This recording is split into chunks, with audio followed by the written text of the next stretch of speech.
RTS Info, Philippe Nanzer. 70 000 vaccinations par jour pendant 6 mois pour un total de 6 millions de personnes vaccinées d'ici l'été.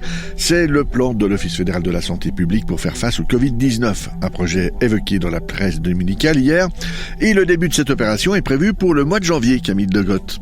L'objectif est ambitieux, admet Virginie Masseret, chef de la section contrôle de l'infection à l'OFSP. L'idée, c'est d'être capable de vacciner 60% de la population. C'est le seuil de couverture minimal pour influencer efficacement la propagation du virus selon les spécialistes. Janvier, c'est plus tôt que prévu, mais l'armée se dit prête. Elle sera chargée de transporter, stocker, puis distribuer au canton les 13 millions de doses commandées à 3 fabricants. Elle est également en train de préparer des kits contenant des seringues, des aiguilles, des sparadraps et du désinfectant. Les cantons pourront se procurer les doses nécessaires dans le cadre d'un contingent défini par l'OFSP. C'est eux qui devront ensuite organiser des centres de vaccination, par exemple dans des hôpitaux ou dans des gymnases. Un plan d'action déjà en préparation, mais dont les détails doivent encore être affinés. On ne sait pas encore quel vaccin sera finalement choisi. Cela dépendra de l'autorisation délivrée par Swissmedic. La France a de son côté enregistré plus de 11 000 nouveaux cas de contamination par le coronavirus en 24 heures hier. Un chiffre qui est largement au-dessus de l'objectif des 5 000 nouveaux cas par jour fixé par le gouvernement français s'il veut lever les mesures de confinement le 15 décembre. En revanche, le nombre de patients en réanimation continue de diminuer selon les données de Santé publique France et le nombre de morts à l'hôpital causés par le Covid-19 poursuit également sa baisse. La situation est également tendue en Allemagne avec un peu plus de 12 300 nouveaux cas détectés durant les 24 dernières heures. Hier, selon l'Institut Robert Koch pour les maladies infectieuses, on dénombre également 147 décès supplémentaires durant ce même laps de temps.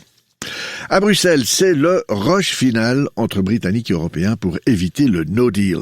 Depuis hier et jusqu'à ce soir, les négociateurs s'activent pour trouver un accord commercial post-Brexit. Mais l'ambiance est au durcissement.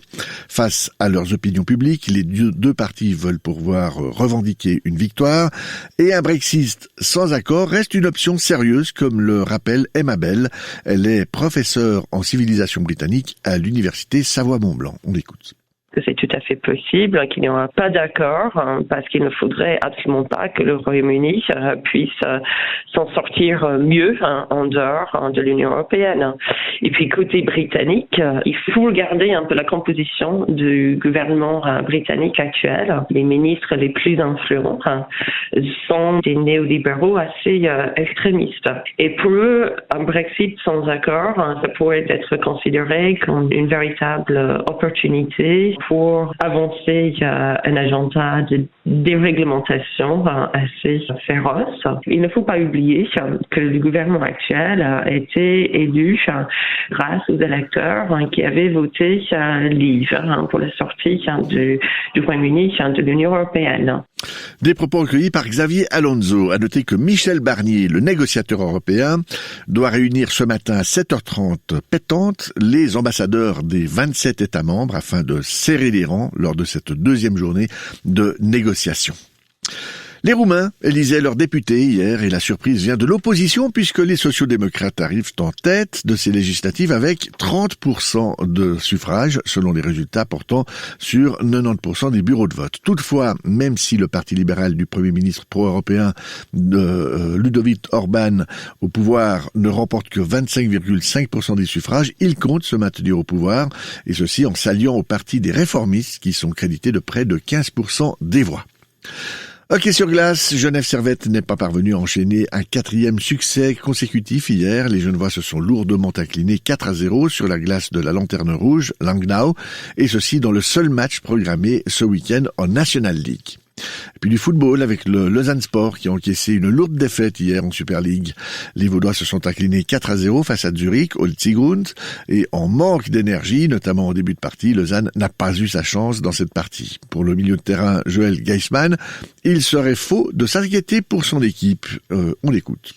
Je peux pas dire ça. Mercredi, on a gagné 3-0 contre Vaduz. C'est pas très constant pour le moment, mais chaque match, c'est une autre chose. C'est difficile, c'est clair. On n'a pas bien commencé le match. On n'était pas assez agressif dans les duels. Et après le 2-0, c'était Zurich qui a pris un peu la confiance. Mais oui, la chose la plus importante était qu'on a montré une réaction au moins et on a eu des occasions pour marquer le 1-2. Et si on marque, c'est possible qu'on ramène encore un point. Et de son côté, le leader, Young Boys, a battu Lucerne à l'extérieur sur le score de 3-2. De la voile avec le Vendée Globe et Charlie Dalin qui est toujours en tête de la course ce matin. Il est poursuivi par Louis Burton et Thomas Rouillant, lesquels se livrent une lutte acharnée pour la 2e place en plein océan Indien. La météo, la journée doit commencer avec un ciel très nuageux et quelques faibles averses locales, notamment dans les Alpes et sur le nord du plateau. Puis dans le courant de la matinée, nous allons passer à un temps sec avec des éclaircies qui se développeront à partir de l'ouest.